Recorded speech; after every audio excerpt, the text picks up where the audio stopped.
무역 전쟁이라든지 기준금리 인상, 뭐 신흥국 화폐 가치 하락, 이런 여러 가지 복합적인 요건들로 인해서 주식시장이 폭락세를 연출을 했습니다.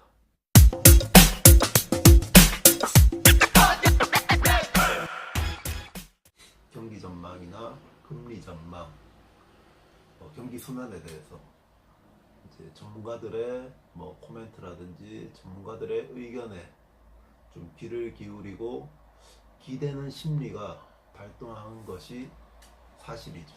투자의 대가들은 이런 부분에 경기 전망에 대해서 어떤 생각을 가지고 있었는지 되짚어 봐야 할 시기라고 생각해서 대가들이 한 얘기들을 제가 하나하나 좀 설명을 덧붙여서 말씀을 드리겠습니다.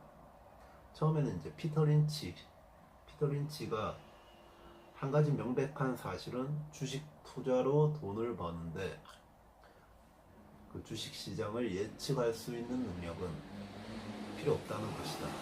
그런 능력이 필요하다면 나는 돈을 전혀 벌지 못했을 것이다. 그 피터 린치 자신도 주식 시장을 예측할 수 있는 능력이 없다는 것을 스스로도 잘 알고 오히려 그런 부분에서 벗어나야 된다는 거죠.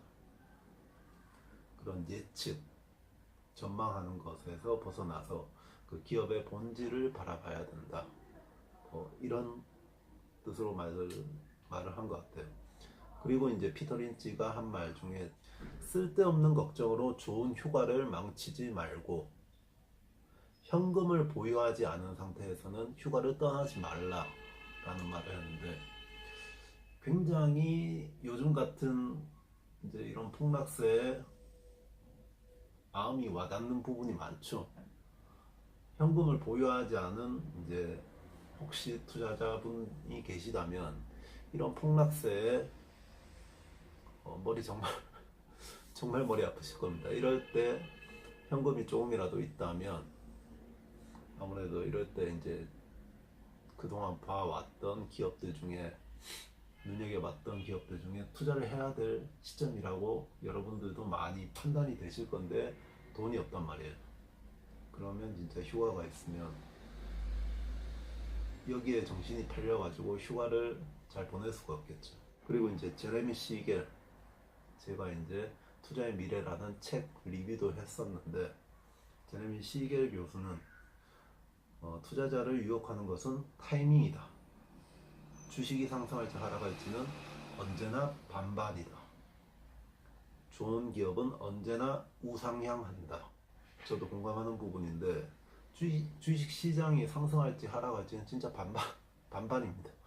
어떻게 알겠어요? 그거 알면 진짜 뭐 하려고 열심히 일을 하고 진짜 아침부터 출근하고 뭐 그렇게 바쁘게 살겠어요. 내일 어떻게 주식시장이 어떤 주식이 어떻게 오를지 내릴지 다 안다면 그럴 필요 없죠 진짜. 제레미 시겔 교수가 또 한 얘기는 금리를 예측할 수 없다. 앞으로의 경제 상황과 주식시장의 방향을 예측할 수 없다. 이런 전망은 깨끗이 잊고 당신이 투자한 기업에 실제로 어떤 일이 벌어지고 있는지 어떤 변화가 일어나고 있는지에만 집중하라. 피터 린치가 했던 말과 비슷하네요. 그러니까 금리 예측, 경제 상황, 주식시장을 예측할 수 없다. 그냥 기업에 집중하라. 이 뜻입니다. 이제 뛰어난 기업과 주식을 보유하고 있다면 시장은 당신 편이다. 좋은 말입니다. 세상이 무너질 것 같다는 이유만으로 주식을 팔지 마라.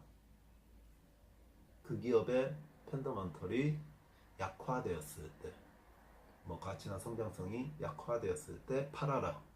정말 폭락 정세가 이루어지고 신문에 대문짝만하게 진짜 일면에 주식시장 폭락 이런 얘기들, 예전 이제 서프라임 모기지 때도 그랬고 그런 이제 신문 일면에 그런 경제 위기 이런 글들이 도배될 때는 정말 세상이 무너질 것 같고 세상이 진짜 모든 경제, 금융 이런 게 다 망할 것 같고 은행 같은 경우에는 이제 뭐 인출런이 벌어지기도 하고 그럴 때는 진짜 오히려 역사적으로 보면 투자를 해야 될 시점이다.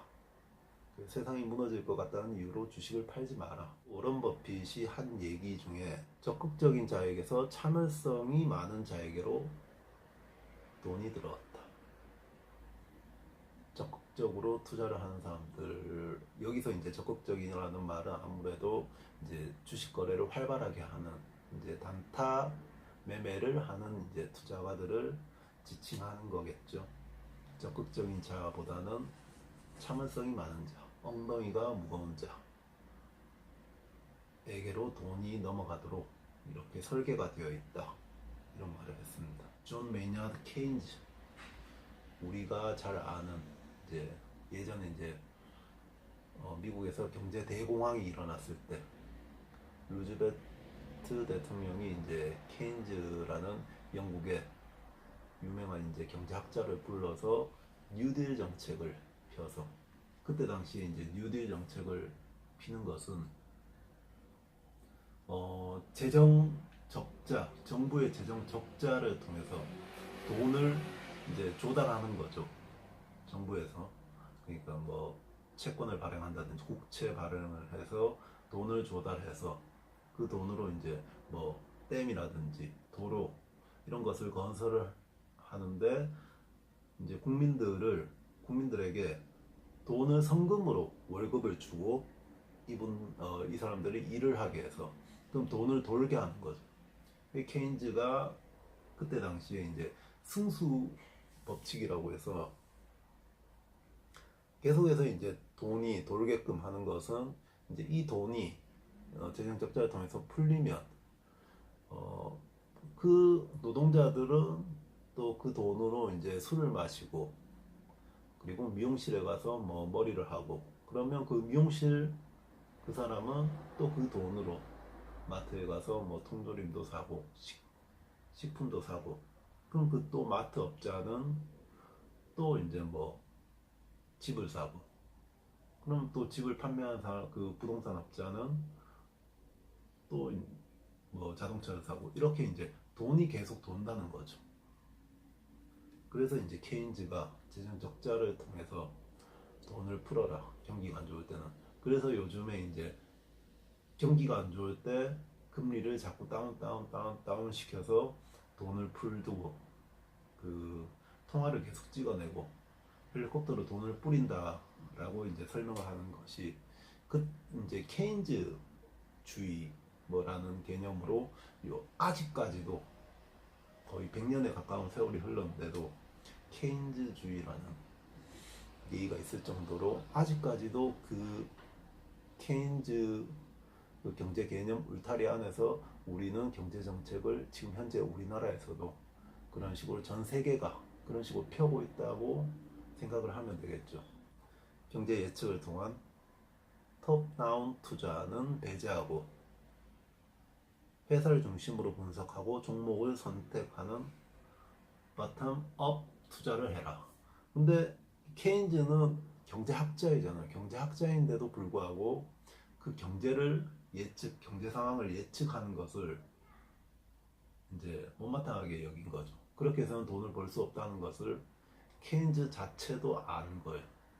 이렇게 주식시장이 출렁이고 막 다운될 때 우리도 마음이 조급하니까 인터넷이나 그런데 이제 전문가들이 요즘 어떻게 코멘트를 하는지 주식시장을 굉장히 안 좋게 보는 그런 전문가들이 많이 나타나게 되는데 그런 것에 얽매이지 말고 그런 것을 아예 보지 말라는 거지. 보지 말고 그 기업 지금 현재 주식시장은 어차피 주식의 가격이 움직이는 거는 헛개비에 불과하니까 그 기업이 뭐 지금 어떻게 되고 있느냐